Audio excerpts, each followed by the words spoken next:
जय जगन्नाथ दर्शक बंधु आसतु शुणा महाप्रभुंकर आउ एक चमत्कार अनुभूति विषय पंचुक होगाकू थाए आउ 3 दिन कथार अच्छी पंचुक पाई बग मध्य आमिष त्याग कर दिए।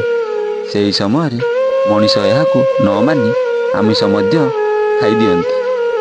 यार कुप्रभावर शिकार मध्य होइथांती। आगु पंचुक थिबारु सकाळु उठी प्रत्येक दिन चौरारे मुरुज पकाए मालती। बाकी समस्त दिन बीतीगला पर से दिन थाए पंचुक पूर्णिमा। सबुआड़े थाए हस उल्लासर लहरी, किंतु मालती सह घटला एक बड़ अघटन। मालती सकाळु उठी पड़ी गाधोई पाधोई प्रस्तुत हुए डंगा भसैबा पाई। समस्त परिवारंक सह जाए पाख मंदिर निकटकू। मंदिर निकटरे एक पोखरी थिबारु सेठाकू समस्ते डंगा भसैबाकू जाती। घरू बाहरी जाती मालती। बाटरे जीवा समय प्रभु जगन्नाथ को स्मरण करी कहथांती, हे प्रभु जगतर नाथ जगन्नाथ, आपण कृपारू आजिर दिनटी समस्तंकर मंगलमय हो।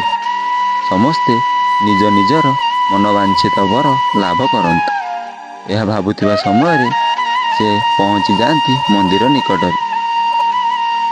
हाथ में धरिथिबा डंगाटी को नहीं जेतेबेले पोखरी भीतर को पसंती तांको मन बहु आनंदित थाए। डंगाटी को पानी रे थोई पान और मोमबत्ती जलाई डंगाटी को सजाई सारी मालती कहथांती, आका बोई पान गुआ थोई, पान गुआ तोर मासिक धर्म मोर। यह कही डंगाटी की मेलाणी दियंती।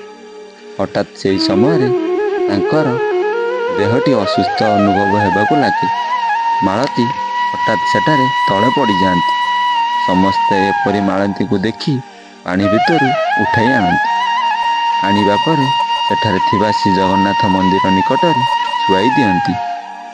यह महाप्रभुंकर से समय आलती चालू थाए। आलती शेष हवा क्षणी मालती उठी पड़ी बसंती। आ देखती महाप्रभु श्री जगन्नाथ भौणी सुभद्रा बड़ ठाकुरे जुड़ुबुड़ु ओदा होई मंदिर भितर बसिचंती। मालती किसी चिंता न करी तांको आखिर दुईधार लुह झरी पड़े।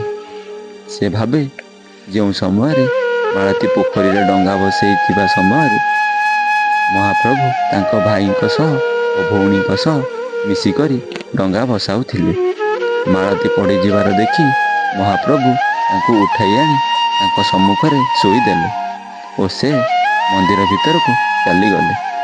एपरी भावना सरू सरू मालती दुई हाथ टेकी जय जगन्नाथ जय जगन्नाथ जय जगन्नाथ कही प्रभु को जुहार होई घर को फेरी आसिले। फेरी आसिबा परे ठाकुर घर को जाई महाप्रभु पाखरे बहु प्रार्थना कले। सब बेले कहती, ए प्रभु जगन्नाथ आपण समस्त को साहा हुंतु। आज कहानीटी एति। कहानीटी भल लगी कमेंट रे जय जगन्नाथ लिखिए। एपरी कहानी पाई आम चैनल को